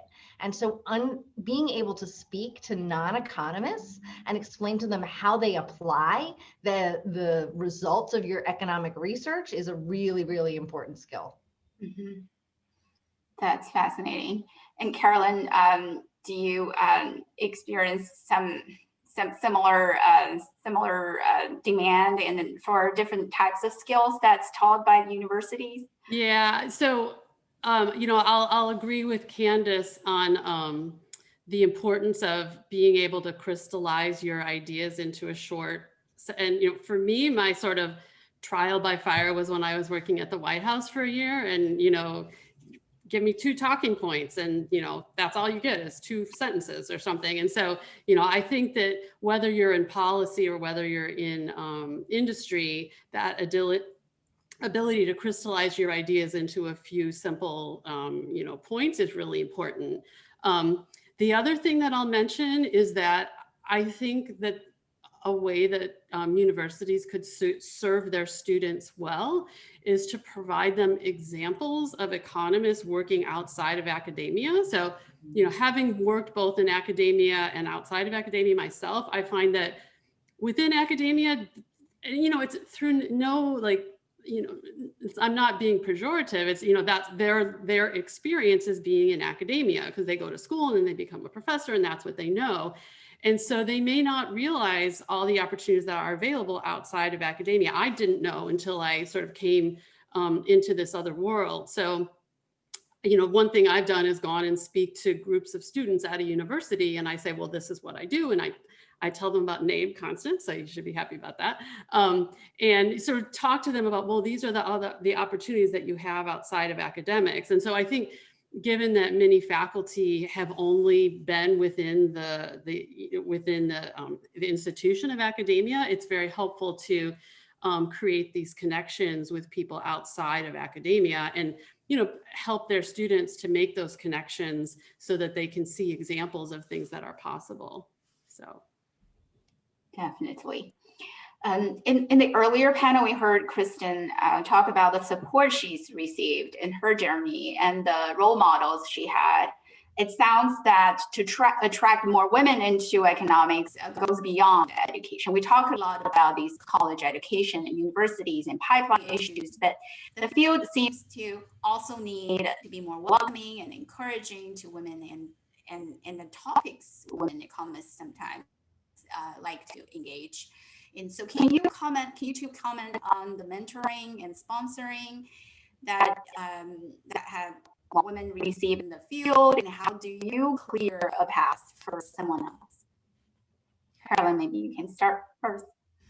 Okay, so I think part of it is about being available in terms of we have a lot of interns, right? And these, I'll get an email from this intern, oh, I'm an undergraduate in economics and I'm an intern this summer. Will you meet with me and talk to me about careers in economics? I always try to be available. It may not be at the most convenient time for all of us, but I think that's really important because just, I think having, and, Kristen talked about this a little bit as well, like talking to an actual person who actually does that, I think is really important. So I think that's one piece of it. And, I think the other piece of it is, and I think that there's a lot of ways sort of throughout your day-to-day life that you can be supportive. So, we've heard the trope about, well, in a meeting, a woman will say something and nobody will listen. And then a man will say it and people say, oh yeah, that's a really good idea. And, it's not always that obvious, but stuff like that does happen. So I think it's really important to, when you see something like that happen, amplify the voice of the woman or someone else who was sort of not listened to the first time around and say, oh, so, so-and-so had a really good idea. Let's hear more about that. Sort of that, like making sure that everybody is equally listened to. And then the other thing that I always do is, let's say I'm presenting at a meeting to senior executives and I'm leveraging some work that someone else did. I'll say, so-and-so did this, right? So to make sure that that person who may not be in the meeting still has visibility. And so, it's sort of trying to sort of sponsor those people. They may not be in the room or they may be in the room, but just sort of in the context of groups where others are around. I also think that's really important. Yeah, I would echo that. I would also say that in my career, well, I'm going to go back to NABE one more time. When I first started attending NABE meetings, one of the things that I observed was that they had women presidents. So Maureen Haver, the founder of Haver Analytics, was the president of NABE in the 90s, and then there was sort of every other year was a man or a woman, maybe a few more men, but there were clearly women visible in leadership at NABE. And so that was, encouraging and provided people to reach out to for me in my career to seek mentorship. But I would say seek mentorship from a variety of people, right? Because some people are going to teach you what you need to know or give you pointers on some of the hard skills. Some are going to give you pointers on some of the soft skills. Some are going to be sponsors, right? So it's not just mentors, as Carolyn was talking about, sponsoring people, whether it's in a meeting, someone who maybe made a point, but that point was then not paid attention to until someone else made it, or sponsoring someone who's not in the room, where you're leveraging their work or you collaborated with them. So it's important to find not just mentors, but sponsors. And those sponsors are people who are going to speak up for you when you're not there to speak up for yourself. So it's important to have both. And I would say it's important to have a diverse group of those people, right? Because in any organization, and especially in a business economist setting, you're interfacing, I think I said this before, but you're interfacing not just with other economists who are maybe on your team, but you're interfacing with an entire corporation and with people who might not necessarily have all of the background and training, and probably don't have the background and training that you have in economics. So find mentors within your field, but find them on a broad basis and find them from a diverse group of people as well. Yeah, the more people helping and supporting the process, the better. So talking about that, how can our colleagues, male or female, economists or non-economists, serve as allies and advocates for creating such an inviting space for women to serve and thrive in the field of economics? Do you have some suggestions? So I'm gonna address something that that I think most women in any profession can relate to, and it's sort of this family penalty. And I'm going to say family penalty because it's not just women with children. It tends to be, whether it's taking care of one's parents or others in the family, that burden seems to fall disproportionately on women than men. And so especially in fields like economics, where there's a lot of learning by doing, there's a lot of building relationships, the more hours and time you have to put into your career, the more flourishing a career you're going to have. And so for women, we know from the data, and Claudia Golden's amazing work, Claudia Golden, who's at Harvard, who's studied this subject with Larry Katz rather extensively, that when we don't provide equal opportunities for men within the workplace to attend to these things, we tend to penalize women because women don't end up putting in as many hours. So really being sensitive to that and figuring out ways to make that work within your organization is really important. Obviously, COVID has brought into stark relief the issue of childcare, and we see in labor force participation that women have dropped out of the labor force at a faster rate than men during this recession because the parts of the economy that have been most hurt employ more women.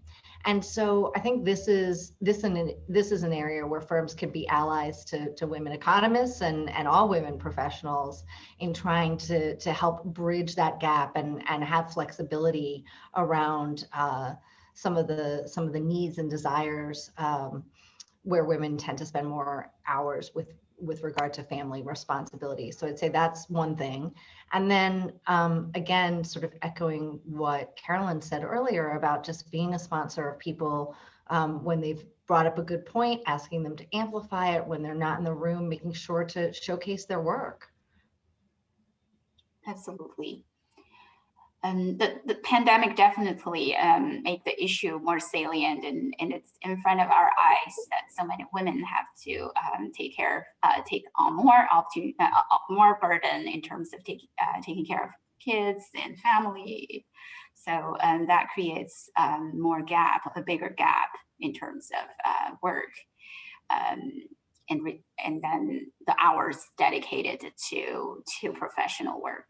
So Carolyn, what have you experienced similar things? And then what's your advice for colleagues and friends or organizations in terms of supporting women? Yeah, so, we've mentioned a number of those already, seeing other people in the profession, making sure that people's voices are heard. Another thing I would add there is give people the opportunity to take risks.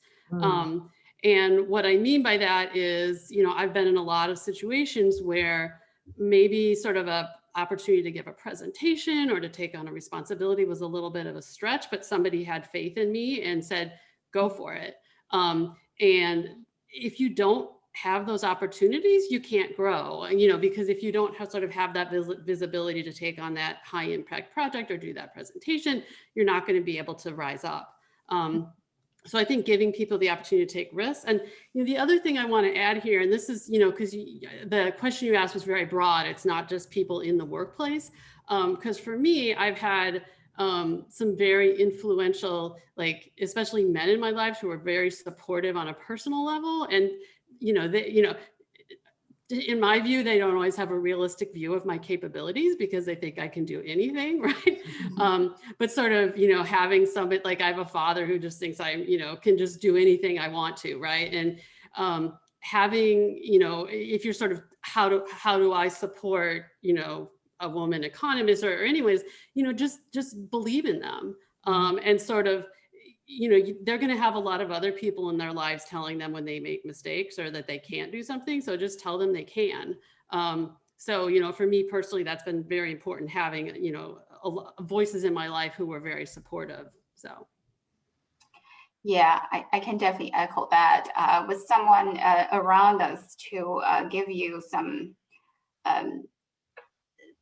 just trust that you could do it, you can push through, and especially in challenging times, that's really critical.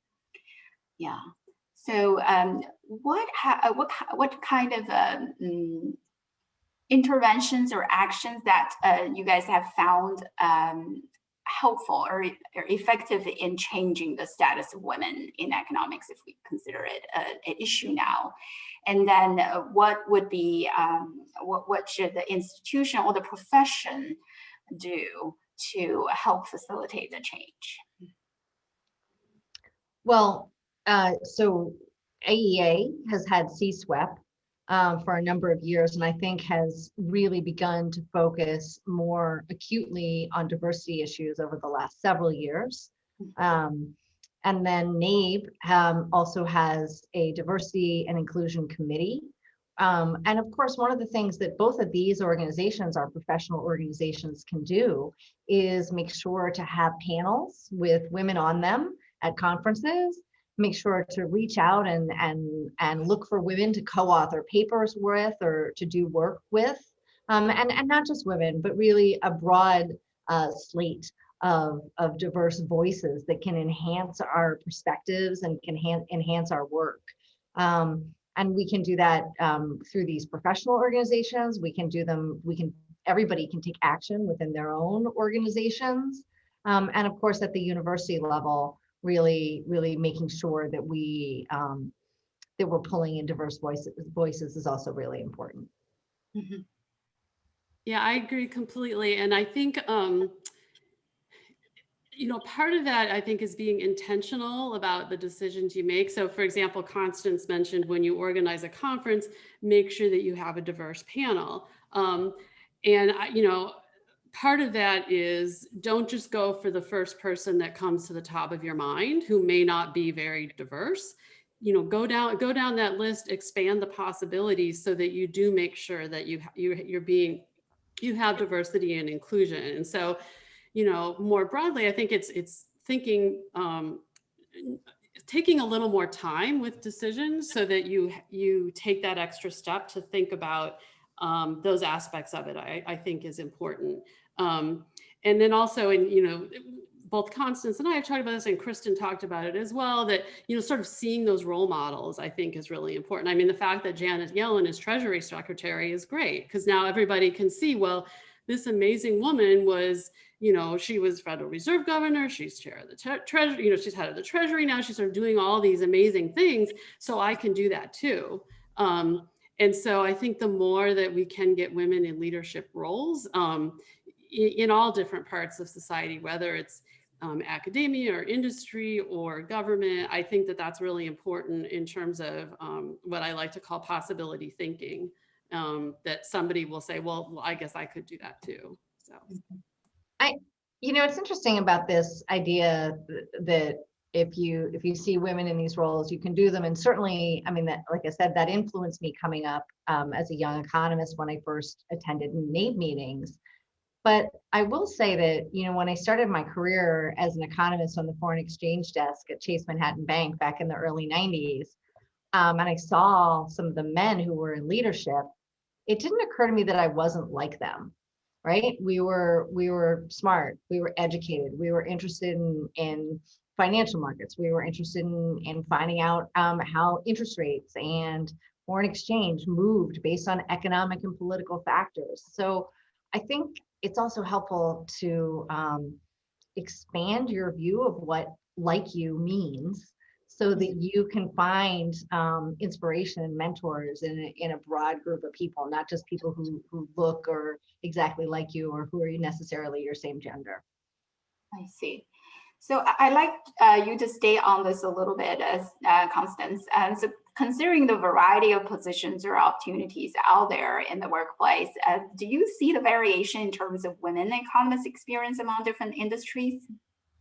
So do I see women economists in a variety of different fields, is what you're asking? Yeah, so if the experience of women vary across industries as an economist.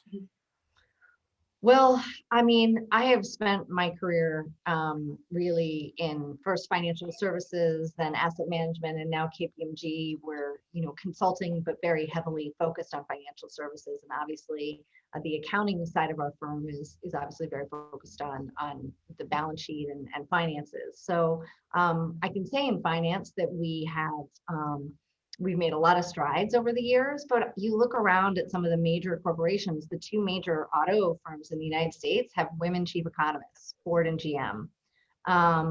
You know, Carolyn's at Intel. So if you look around, you see women in a variety of different fields. And of course, every industry has its different aspect to it. Finance is obviously very male dominated. But as I said, over the last several decades, we've seen significant change, and we're not probably where we want to be. There's still more work to be done, but I think that there's been a lot of advancement of women, and you see a lot more women in senior positions. I mean, for decades in my career, I'd walk into meetings and be the only woman in the room. And often if I was speaking, then speaking to a room full of men. And I still get that experience from time to time, but usually there's at least one other woman there. And I would say that, you know, in really, you know, rooms of very senior people, I'd say it tends to be about 20%. So we're getting some critical mass, and I think that's beginning to grow. Yeah, it sounds promising, but still not quite there yet. Not quite. Yeah. So, and Carolyn, we've talked about all these talking to clients, or, you know, thinking about custom need and to articulate the points. So you've worked in both academia and the industry. So I'm wondering if you could talk about the difference between the two regarding the opportunities and the challenges for women economists. Yeah, sure. So the first one that I'll mention, and this echoes something that we heard in the earlier panel as well, is that there's a very different time horizon. So in academia, you know, you submit a paper for publication, and 3 years later, maybe it gets published in a journal, right? And so there's just this very long lag in terms of when you do something and when you know, have results, or, you know, I won't say not, you know, you have your results when you're doing your analysis, but when you have like a publication that you can, you know, have to put on your CV or whatever it is.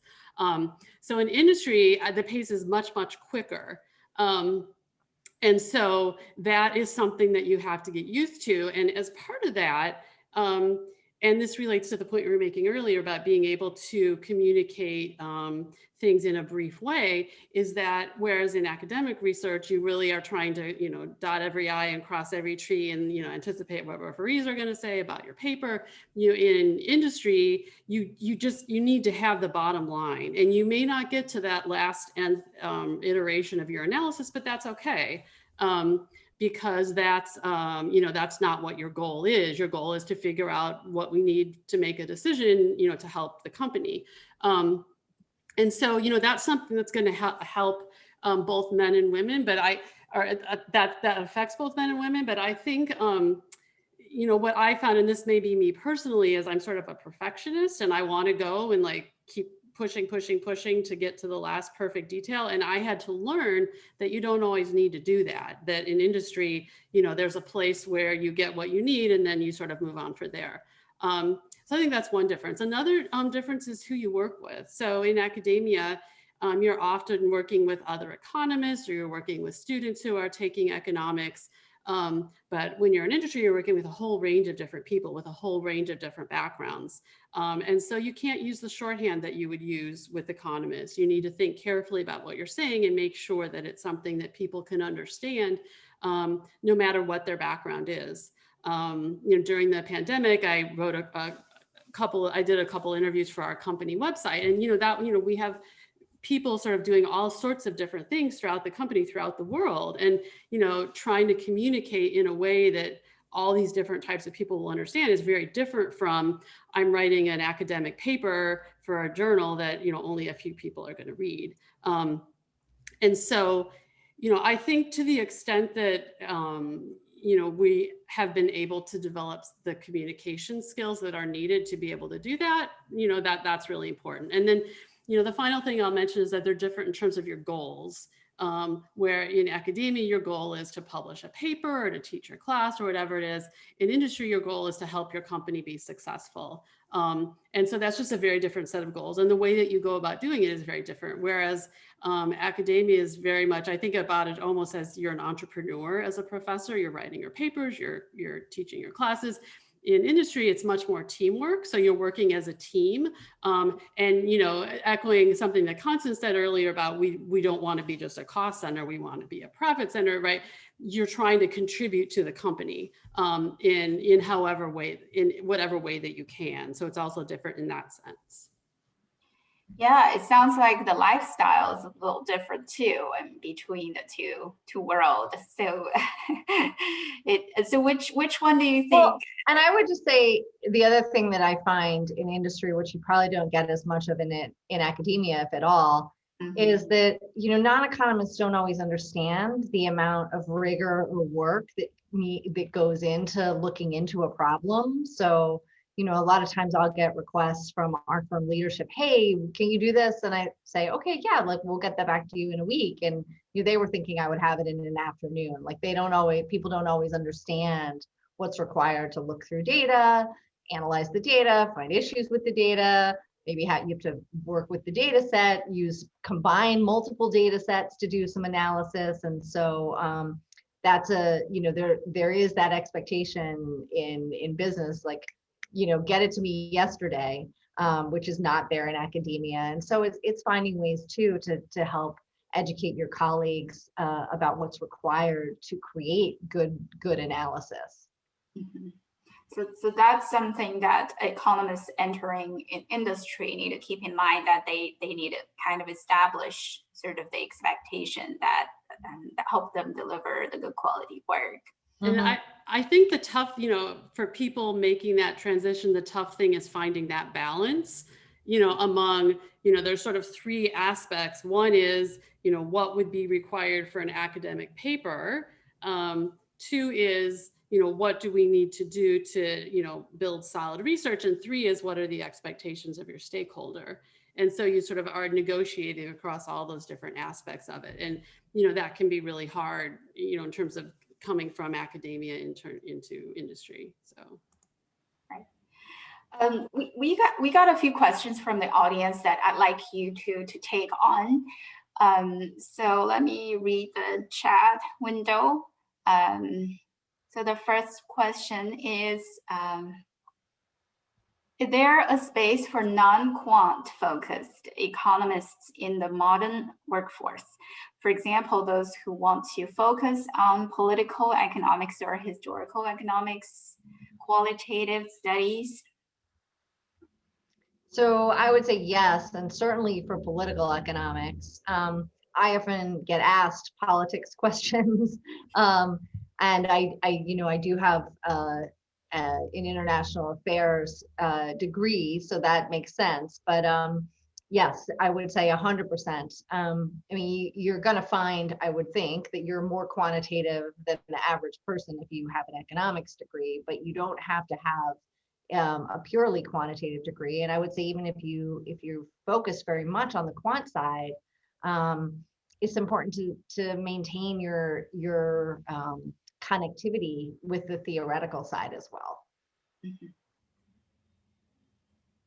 Carolyn, do you want to? Yeah, so I think it differs a lot by industry. And I'm thinking about, I'm in the tech industry.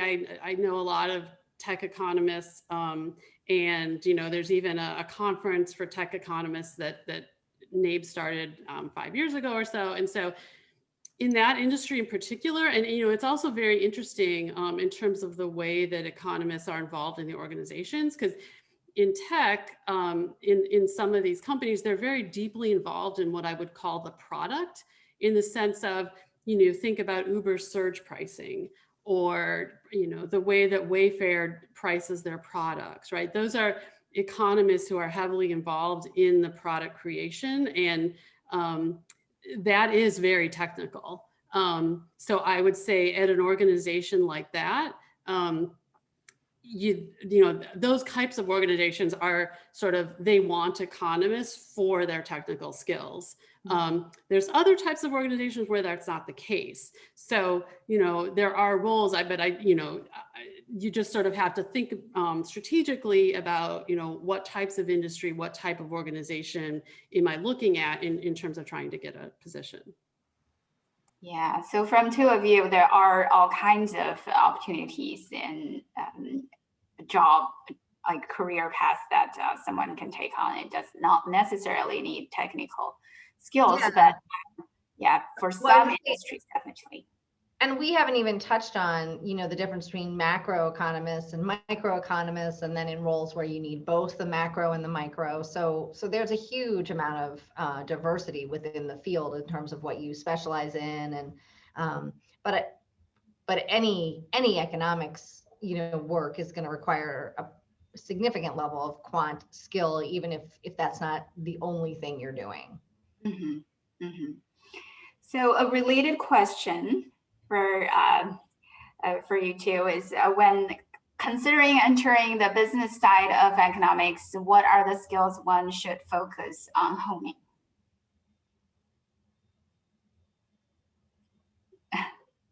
Who do you want to? I'll go first, I guess. So I think some of those we already mentioned. I think both of us talked about the ability to communicate, the ability to talk about economics in a succinct way to non-economists. I think those things are really important. And, I think I said earlier, learn to code and learn about data. And, even if you're not sort of sitting there, coding, you need to understand data. You need to understand the data generation process. You need to understand the faults, what we can and cannot learn from this.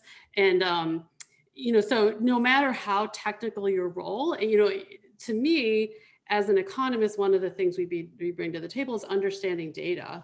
And so, those are all. The other thing I would add here is the difference between causation and correlation, because I think that's another thing that economists really think a lot about is causation. And so I think it's, that sort of comes along with the data skills that you learn, but, I'll just mention that also as well, because I think it's important. Yeah, definitely. Go ahead. Sorry. And echoing everything Carolyn said, and just, different industries are going to require different skills, right? And so, some firms, you really have to understand the microeconomics of that particular industry, for example, Or if you're in finance, right, you're gonna understand and you're gonna work with much more the interplay between capital markets and the real economy, and how those two factors impact one another. So again, probably depending upon what your degree is in, you might not have spent as much time in financial markets. But if there are a number of economics, jobs within the finance sector, so understanding the interplay of capital markets and the real economy is also a really important skill set to acquire. Mhm. So how to see different parts of the business actually integrate, and then how they what the relationship is, and also bring in the causality versus correlation skill, the critical thinking skill, sort of to bring things together. And I think that's probably the main contributions that economists can bring to the table. That's wonderful. So our next question is again about education or acquiring skills. How much importance would you place on getting a PhD in economics if someone already has a master's? I think it really depends on what type of organization you're going to work in. So at NABE, and I'm not 100% sure of these numbers, but I think that close to 54% of our members have master's degrees only. And then I think it's about 35 with PhDs, and then the remainder are bachelors. So we have, a number of young members who are still coming up in their career and maybe haven't finished their education. But in terms of business economists, it's not mandatory to have a PhD. With that said, of course, the very important skills you learn as you progress from master's to PhD, which are extremely useful. So I'll let Carolyn address the PhD question a little more. Yeah, I think part of it is what job you want to do, and what organization you want to work for, because there's certain organization,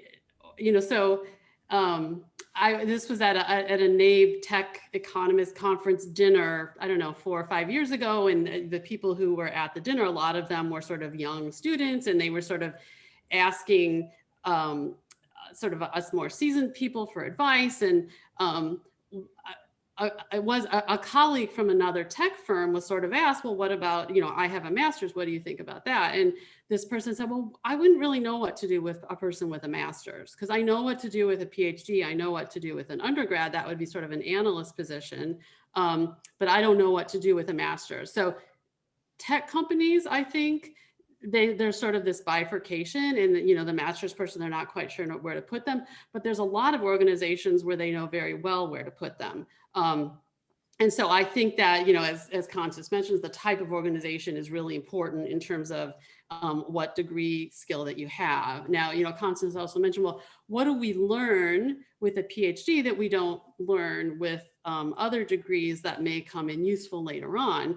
And to me, so, when you're in PhD, your first 2 years, you have certain classes that you take, and you take your exams, and it's kind of like other kinds of school. But then after that, go do a research project, write your dissertation, which is just complete uncertainty, complete, not knowing what to do, and having to come up with a topic, research the literature, find something new to say about it, and then figuring out how to, searching around for different techniques, searching around for different types of data, and figuring out how to answer that question, and then produce a published paper. Like, that process just teaches you about independent thinking, coming up with interesting questions, thinking about data, thinking about algorithms, like all these different kinds of skills that you're going to be using throughout your whole life.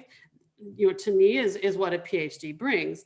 But not all roles require that. So, I think it's about, you don't have to have it, but there's different possibilities that are available to you depending on what skill you have. And, I'll also mention different people have different interests. So if you don't have the interest to, do the jobs that a PhD require, or to learn the skills that a PhD gives you, then you shouldn't do it. I mean, the first thing I say is, if you don't know that you want a PhD, you should not do it, because it's a slog. It takes a long time. It's a lot of, energy and money and, all that kind of stuff. So. And I would just add, I think you know, if you're diligent about it, you can learn that skill of independent thinking, you know, analyzing the research, doing a lit review, coming up with independent ideas and building on the literature that's out there to say something new about a topic. Certainly doing a PhD hones that in a very precise way, but just because you don't have a PhD doesn't mean you can't acquire those skills as you progress in your career. You just Right. won't have that documentation next to your name, and you know, at many firms that documentation is really important. So you know, it's definitely a trade-off, but certainly you can have a very successful and fulfilling career with a master's degree. Mhm. It serves as a signal, and then it helps train those skills. But as Kristen mentioned earlier, as long as you have the mindset and determination and effort, you could certainly learn the things that you really want to learn. I think you two already addressed the question I was about to ask in terms of the career paths as opposed to academia. In the industry, there's a kind of a different, like a various paths for someone who had economics background, and it really depends on your interests, your skills, and the organization you're working on. So let me look at the next question.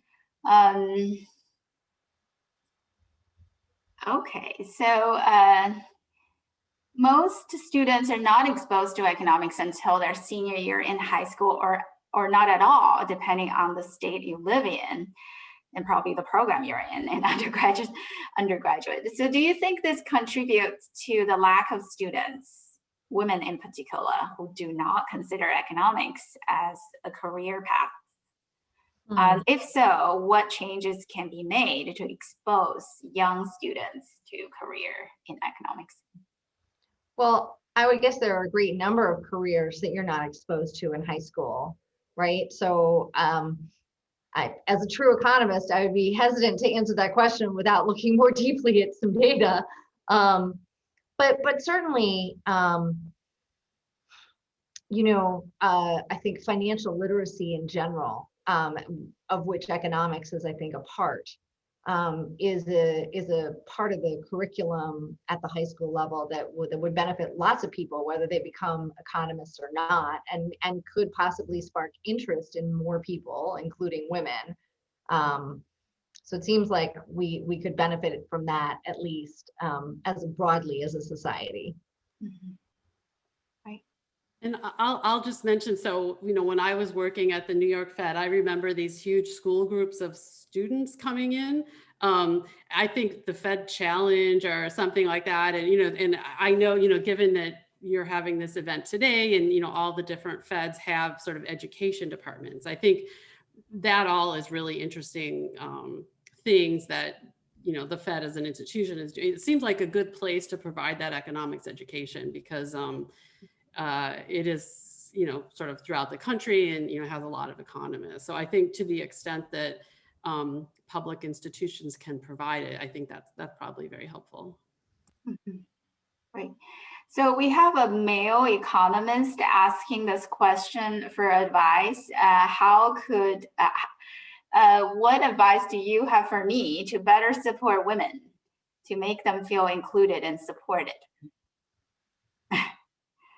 Anyone wants to take Well, that? I think it's what Carolyn said in one of her earlier remarks at the beginning of the conversation, which is that, you know, amplify the voice of women in meetings, amplify you know, people who aren't necessarily in the room. Maybe you're in a room that other people aren't in, and collaborate. Ask to do research projects with women that you work with or women that you know.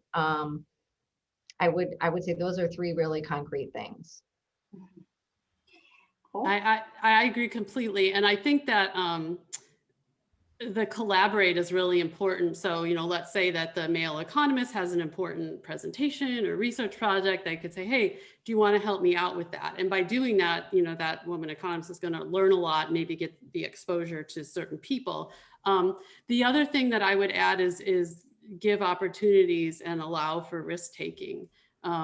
So, you know, because like I can't emphasize enough how you need to have the opportunity to do something before people know about you. And if you're sort of sitting in a corner by yourself all the time, people won't know what you're doing, right? And so I think that, giving opportunities to people is also really important. Right. So I saw an earlier question, how to dispel imposter syndrome? Carolyn, do you want to go first? Is that you got kind of knocking that one over? I'm happy to take it. Okay. So I'm going to preface this by saying, like Carolyn, I had a filer who told me I could do anything.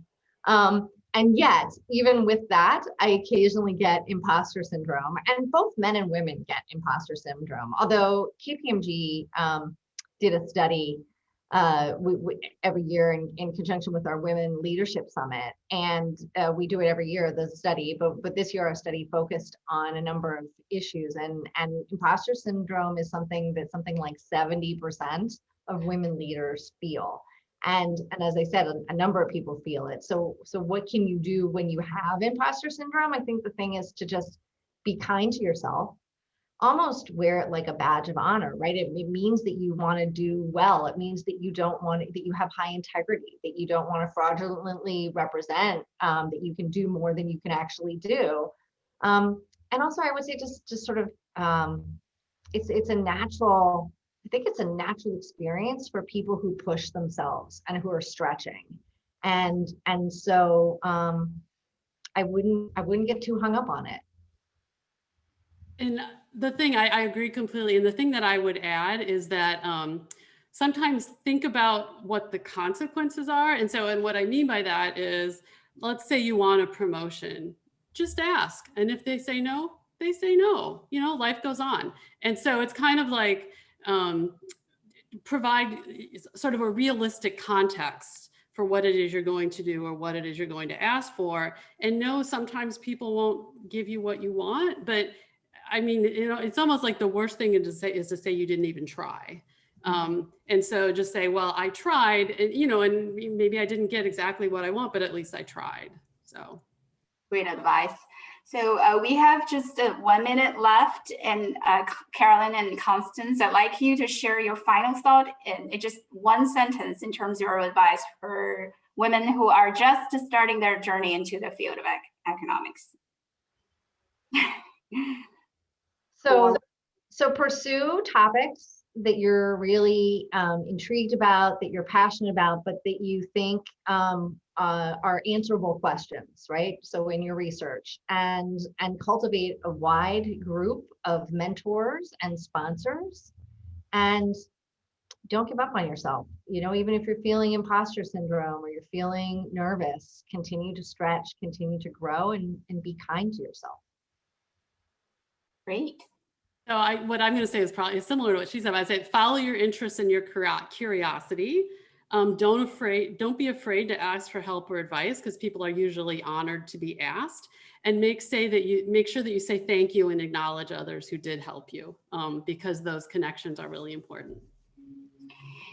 Wonderful panel. Thank you, Constance and Carolyn. Thank you, everybody in the audience, for the questions and discussion.